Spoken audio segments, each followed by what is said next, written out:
guys, this is Production Music Live with another tutorial, and in this one we are going to make a track in the session view in Ableton from scratch. So we are able to change between the arrangement view over here and the session view, and we are going to use this view. It's more known as the live view of Ableton.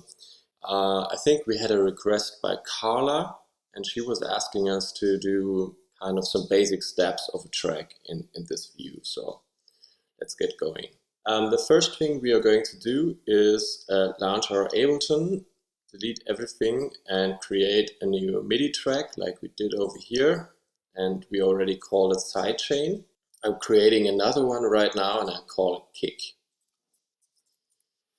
And as you can see, I'm always by default loading those effects with every new MIDI channel, because in the end I always end up using an EQ and a little bit of compression on those tracks. So you just drag the effects you need and then you tell your track to save as default MIDI track, and then it will always load like this. Anyways, let's start by selecting a kick sample. Let's use the second one out of the premium. You can use any kick sample, but I'm going to use this one because I like the sound.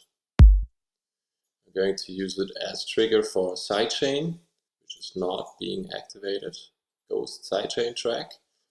If you don't know what sidechaining is, we have another video on sidechaining. Check this one out. And I'm also going to put it on the kick. And sometimes people were asking, why do you use the same kick for the sidechain and the kick? Well, sometimes you have break parts when the kick is not playing, but you still want this pumping effect on some of your paths. So that's why I'm leaving a second sidechain in there. It will be always playing. Okay, so let's create, by double-clicking, create a new MIDI track over here and call it SC. And I tend to make them gray. And then just, as we are working our drumming with simpler devices, I'm going to be playing note C3 always, which is the default note for non-pitched sound, and I'm copying with Command D. And I'm closing out, and now can basically copy this MIDI clip for the kick as well, because need exactly the same information over here. We are working at 120 beats per minute, and so far we are working like this. So always EQ something with those kicks. I'm dragging out those frequencies over here. Gets a little bouncier. So this is our first scene. Let's call this, I don't know, let's call it intro or something.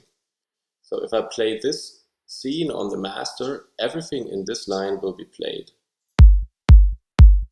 And as you can see, we have one bar in the length right now of this MIDI clip, and we have 4 parts of this bar. This is the first part, the second part, the third and the fourth, and we are playing. So that's what you can see here actually. It's always playing one bar, and it's counting the times it has played those bars. So this is pretty cool for live mode to see, am I already through with my MIDI clip or is still something going to happen? So the next element, I'm just copying, I'm duplicating this one for something like clap or something. I'm renaming this to clap now and coloring it more blue. And I'm taking out the first and the third. Now we basically already have a clap position. And we can use a dry clap sound maybe. Oh, why not use that one today? Snippy. And you see the sample starts a little late, so let's drag up the start here. And I actually want to use that so we can tell the track delay to get activated. So over here you can decide on what you want to show in the mixer view over here. I'm activating the track delay, and let's see what's going on. Those are 20 milliseconds are here, and now we can go back to something like 17 maybe, and then we would have this directly on spot. So let's do -17 and play it.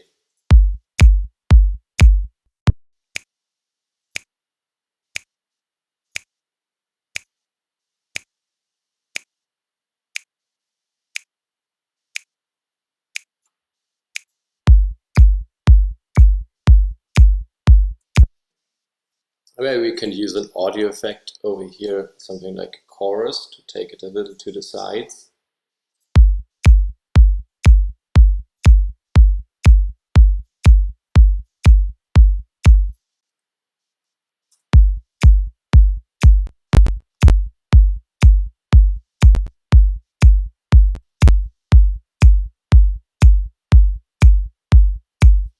Okay, let's leave it like this for now, but activate one of the send effects, maybe a little bit of reverb or something. Let's check. The long reverb is on A and the drum reverb is on C. So we put up the drum reverb a little bit.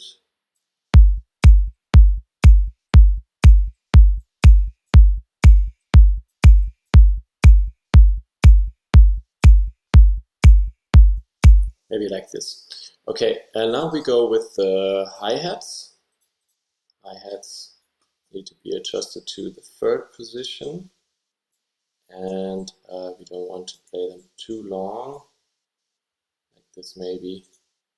Let's rename everything over here to hi-hat. Change the coloring a little bit and turn this off. Turn this off as well. Turn this down. Put it back to 0.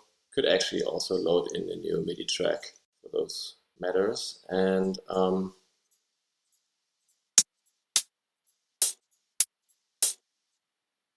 like this one. I'm using a new simpler now. And also, you notice when you start off your simplers, they have the velocity on 35. But maybe you don't want that because, for example, the kicks, this kick is also more powerful with a full velocity. So we should put that on as well. And maybe do it for the clap as well. And for this hi-hat, just like it. Now we are going to turn down the volumes a bit because the velocities will increase those quite a bit. And listen in.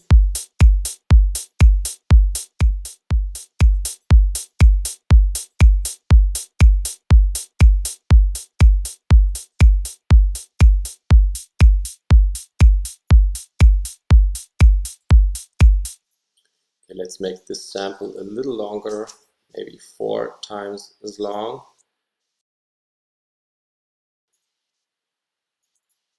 Do something like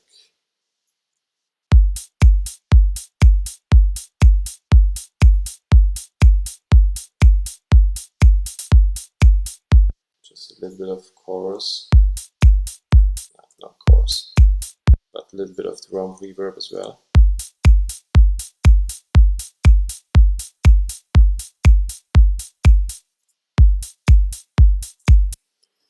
Okay, there we go.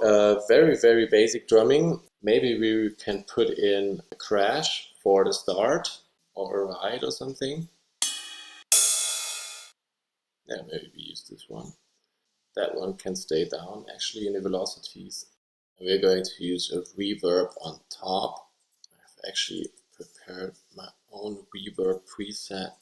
This one. It has a longer decay time. Going to need a new MIDI clip over here, and now that's when things get interesting. I'm going to put ride over here. We don't want the crash to be there all the time, but maybe we want it to be there every 8 bars. So we just let it play in the first bar, and then we put the length up to 8 bars. Playing everything.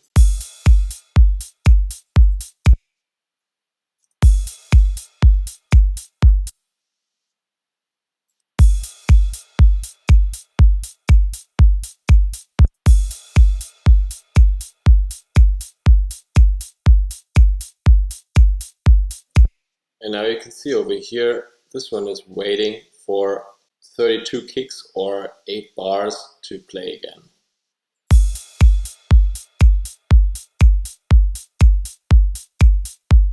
Okay, this is important for the live arrangement kind of view. Now we are going to put in some instruments. Let's start off with a bass. Let's go to the instruments, select an instance of operator. If you don't have Ableton Suite, you can use some third-party VST plugin and just go ahead in the same way, just use the same wavetables or waves. I'm dragging in the operator onto a new channel over here. It comes with a sine wave already, and if we put it on play and I hit my keyboard, take it down. If I go down 2 octaves, that makes a pretty cool bass already, but let's take it a little more aggressive, put on a second oscillator, use a square 16 wave and put it up a little bit.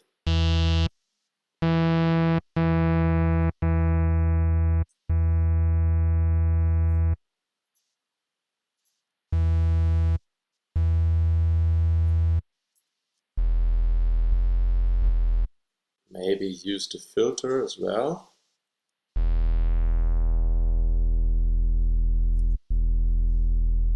And take off the resonance.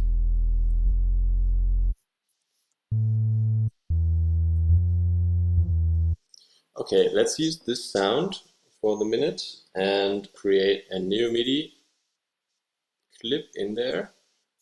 Bass is going to be blue again. Also, you could do the naming. You can rename it here, call it bass, or you can do that same thing over here. If I call it bass 2, you see changes up there. So you can edit those things in different areas. And we are going to play B2.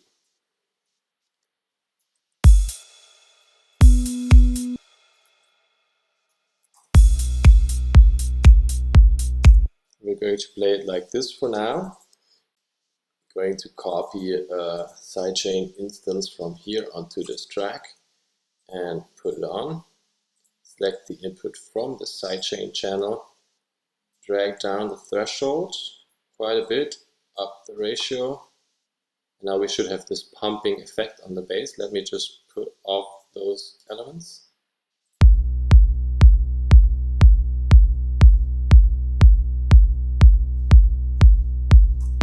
So you heard that before. We can put a little bit of saturation onto this bass sound. Use the saturator over here, warm up lows before the sidechain, we use the sidechain afterwards.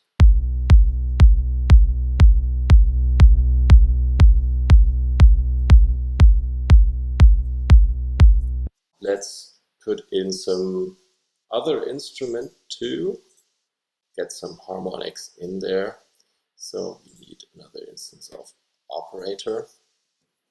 And maybe you've seen a couple of my videos already. I've done this instrument before, but I'm going to create a pretty versatile instrument with this operator instance now. It's going to take a couple of minutes, but it's going to sound pretty cool. First thing we are doing is select a saw wave. We take a saw 64 over here on the first oscillator. Play a square wave, 16, put up the volume a little bit, and also we are going to use a little bit of white noise, put up the volume there, noise white over here, and now you see those are active. And also we are going to pull down the filter over here and select a different mode of, they're not going to play after one another, but next to one another. So this is controlling algorithms for those operator oscillators. Also, like if we play the sound now, shouldn't be too loud over here.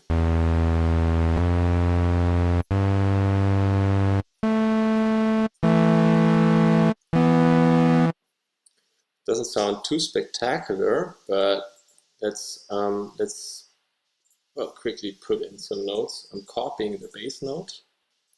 Let's call it pad now, and use something like this. And let's go in there and quickly select a very basic chord, F,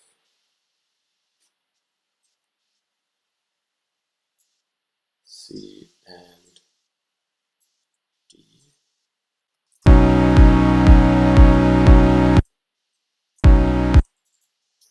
Also use a little bit of sidechaining over here.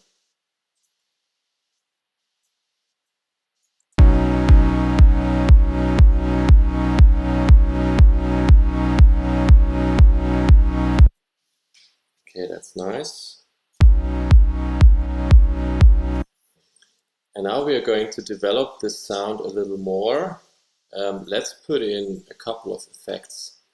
For example, a chorus effect and also my warm reverb sound. And well, this could go in the end. Yeah. We also need a filter before the sidechain. And take this off for now. Maybe we need a compressor as well. So compression might go there. So, and now let's quickly put those together and activate all of them and put them into a group. So I'm selecting the first one, I'm holding Shift, and I'm selecting the last one, group, simply like that. And now we can open them up again and select the macro controls over here, chorus, reverb, and auto filter, and sidechain on again. And now I want to map some controls. For example, I like the chorus, do I wet control on my first macro, and I'm going to rename it chorus. So if that was too fast for you, I'm selecting this knob, I'm clicking right, and I'm telling it to map to this macro of the instrument track. That way I can control all those knobs behind here from those 8 panels. Do the same thing with the dry wet of the reverb.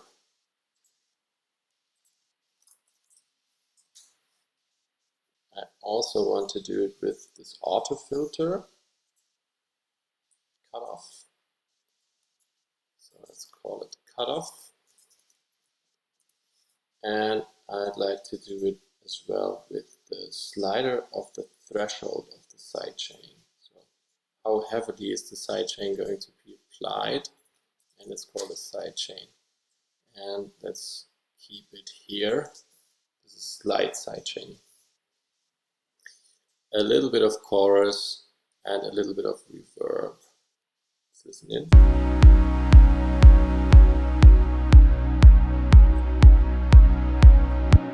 See how the reverb really makes a pad sound out of this basic operator shaping. If I take it down, it's getting leady, and if I take down the cutoff,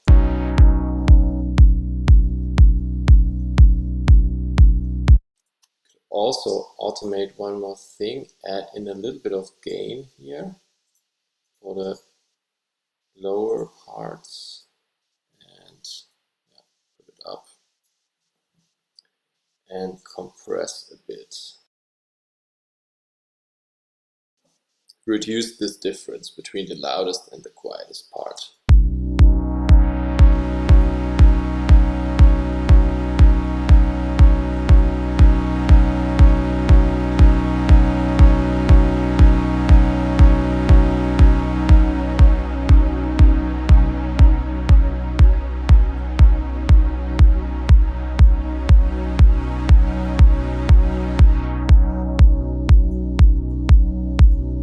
Now if you have the push controller or some kind of MIDI device and you have those 4 controls in your live performance, you can really do interesting things already, like being there live, just turning some knobs.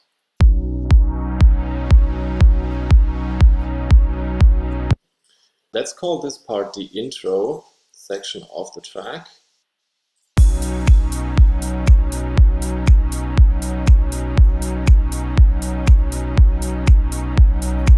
Or maybe let's make different scenes. Let's start with a duplicate of this complete scene. Let's call this intro 1. And this one's called intro 2. And we introduce this pad a little later. First start with the bass.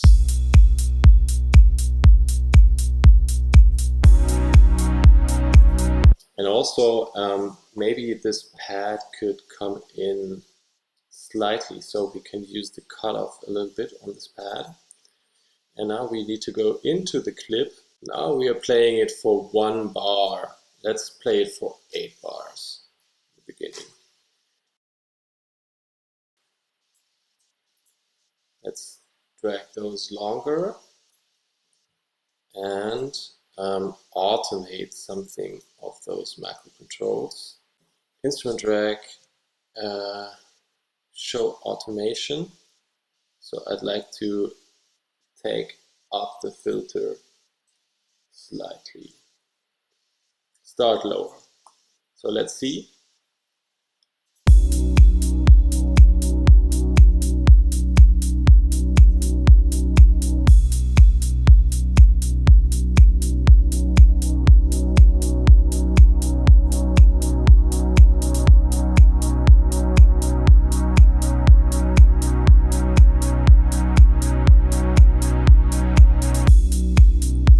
So this is kind of the intro of the pad, introduction of the pad over here. So let's call this intro pad. And now we can check out a different feature, and we just copy this pad down here. And now we tell this automation to be up there where we ended and stay there for a while. And so this will be the main pad for now. And maybe you don't want to maybe you don't have time to do that yourself, or you just want it to play automatically, like follow the song kind of structure. And there's a cool feature in the clips. If you are in live mode, you can go into a clip and select the launch mode over here, and there's something like a follow action. This number over here says when this follow action should happen. And first we want to play this intro of the pad for 8 bars. 1 to 9 is 8 bars. I'm going to put in 8. And afterwards we wanted to go automatically to the next below clip and play that clip. So we are playing this clip, and the launch control knows that after playing it for 8 bars, it has to go down and play the next clip on this channel. So let's see if that works.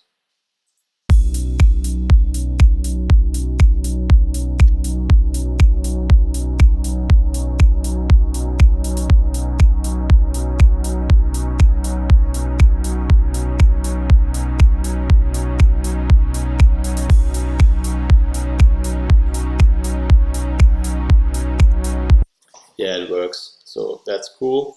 It does that by itself. And this is how you can actually make song following structure kind of things here without touching the master. But you could, of course, you could also just copy all those and play this part by yourself.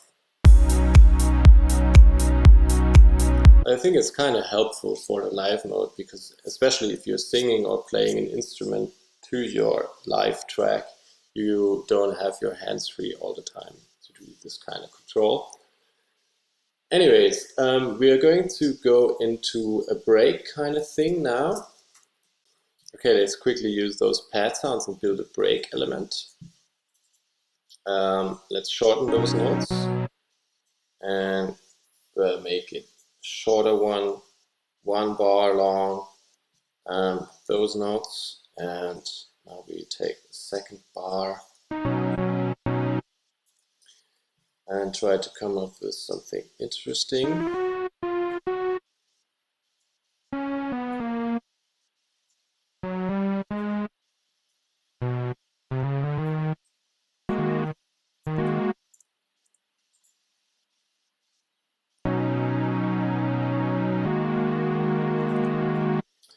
and maybe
yeah, that's cool.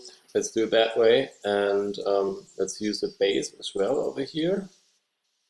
That one has 1 bar. We had 4 bars now. Let's go.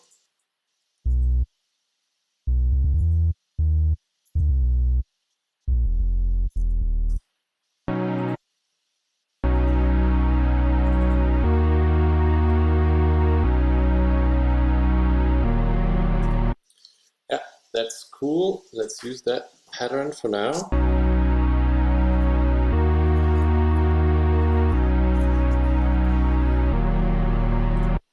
And let's create a lead sound from it as well. Just going to use those pad sounds to start the lead approach, and we're going to put them a little down. We need them to be a little slower, so this was too fast over here, so I'm selecting the divide by 2, no, multiply by 2, and now it took all those notes and made them longer, and now I just need to drag those back here, and the other ones need to go into the 4 bars we're using, like this. Listen in.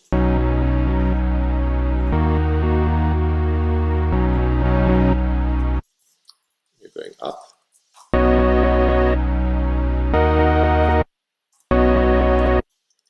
And we are putting up the cutoff over here. Delete the automation, up the cutoff.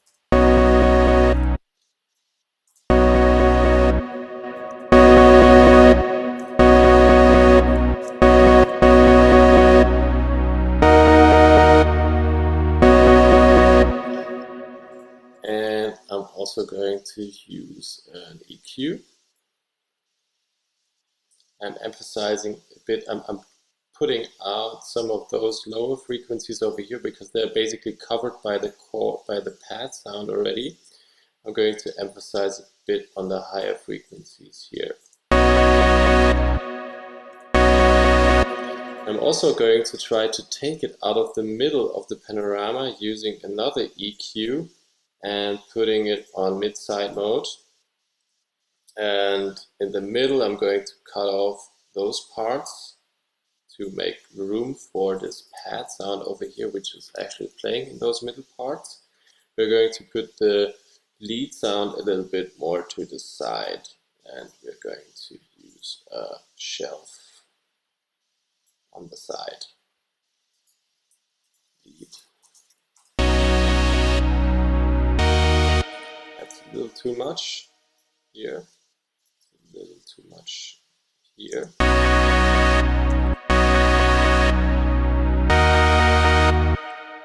And of course we need a delay now. Let's take a simple delay from the audio effects, put it on here, feedback up, drive it down.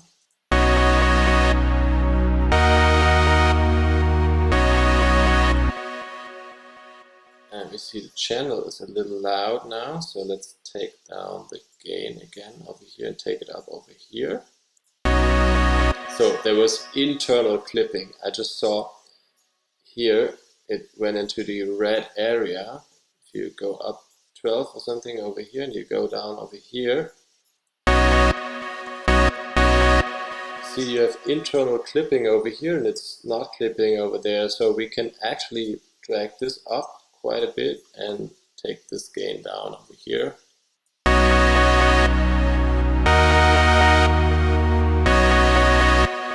And that's better. And let's just do something.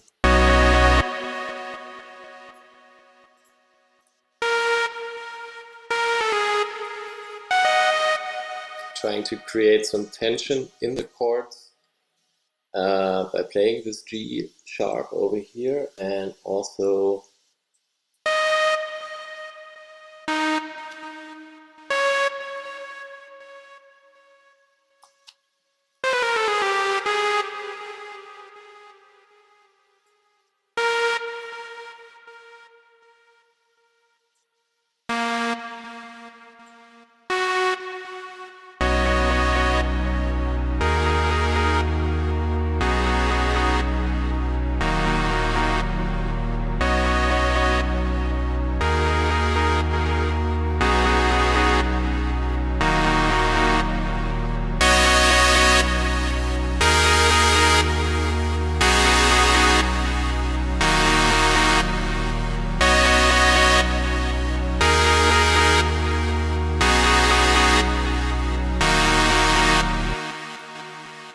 let's prepare for the drop, which is going to be here.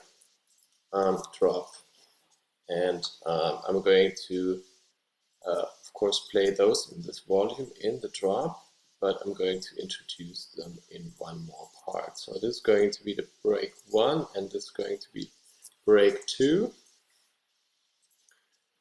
and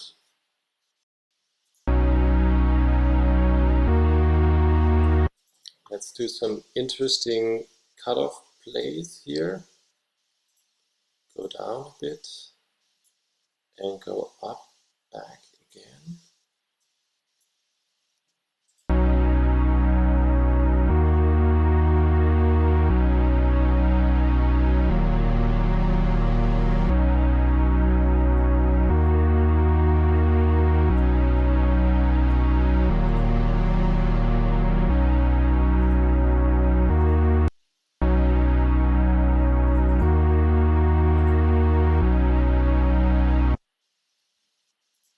Also, we want to automate up the reverb a bit.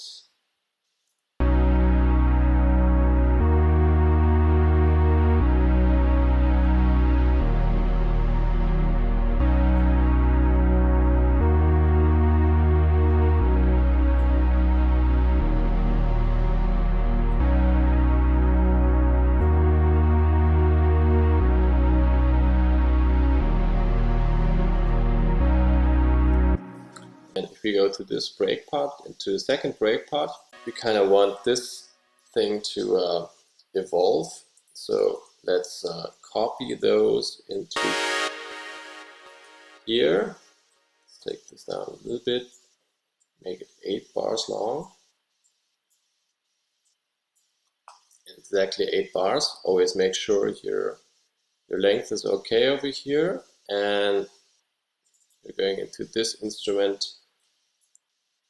filter, show automation, and we are going to automate this up towards the drop.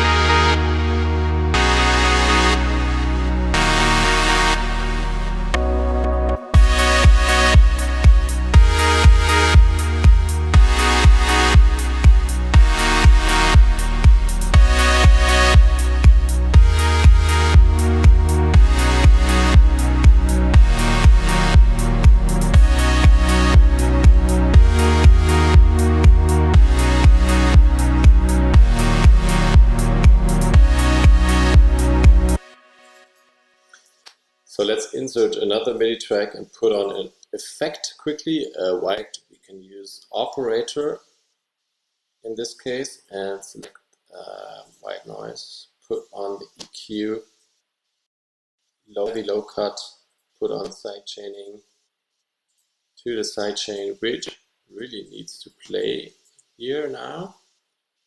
And we are going to create a clip over here and call this one white and make it a little colory and drag down the volume.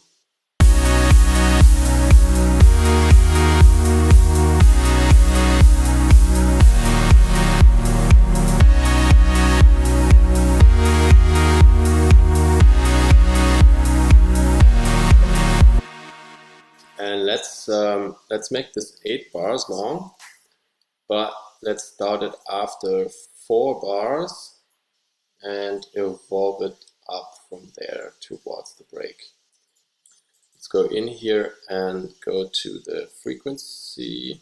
No, let's do that with the effect, with the filter, an auto filter, short automation, and we are starting here. We're basically going to do something like this.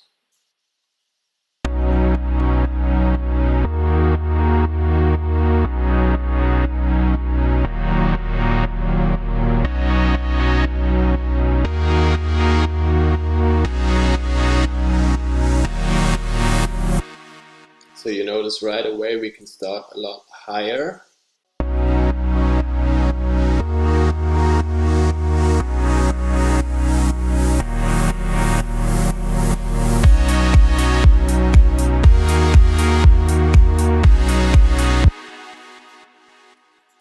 Let's take out the bass here to make it more interesting.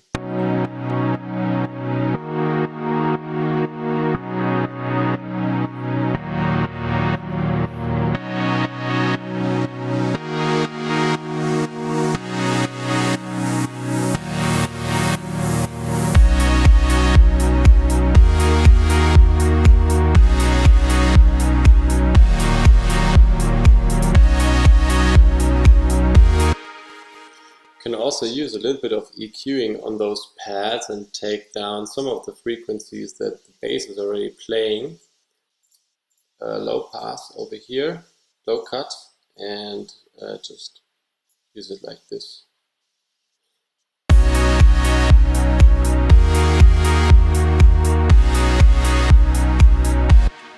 That's a mixing, mastering prerequisite. You really need to take down those frequencies that you're playing with other prominent instruments, and this operator bass over here is really covering those frequencies well, so that's not being covered by this pad. And also, like we did before, in this lead sound over here I was trying to free up the middle of the panorama and leave room for this pad in the middle and put this onto the sides. It's also a mixing thing. You really get a cleaner mix if you make space so there's room in your panorama.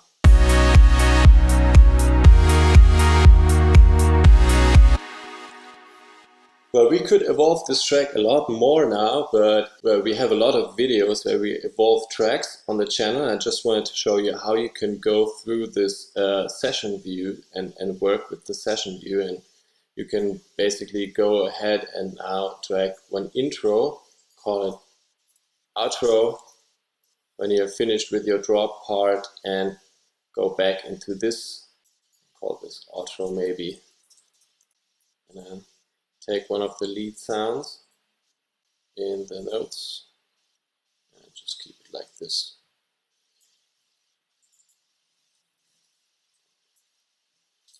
Go over to the cutoff again, show the automation, and make sure you take that one down a little bit.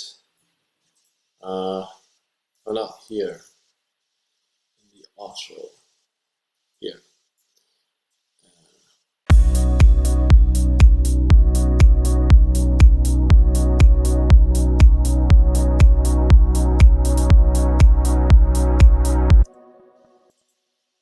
That one shouldn't trigger anything. So no action, no action.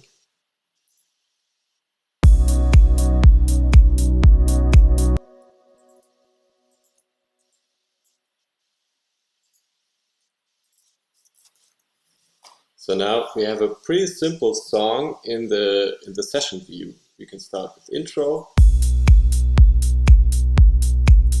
We can go with intro 2. We talked about triggering other clips automatically. And we can go to the next intro part.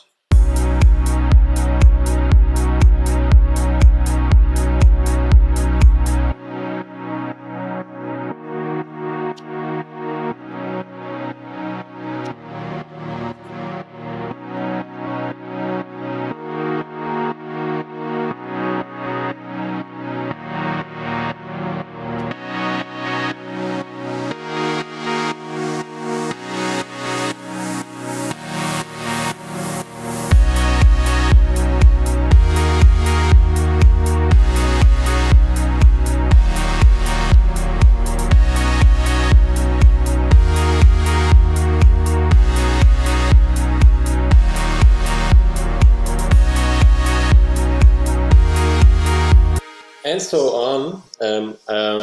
Those are the basic principles behind making a track in the session view. Of course, if you have the push controller, this is really handy because you can control all those little clips with your fingers and also trigger the master clips and the scenes with one knob basically, and then you can, which is really cool, you can, I would create those kind of instrument racks where you can like control, and you go on this device and you activate your push on this device. You can use the knobs of push to manipulate the sound while playing with different knobs. It's really cool and makes it really interesting for live performances. So for example, this part.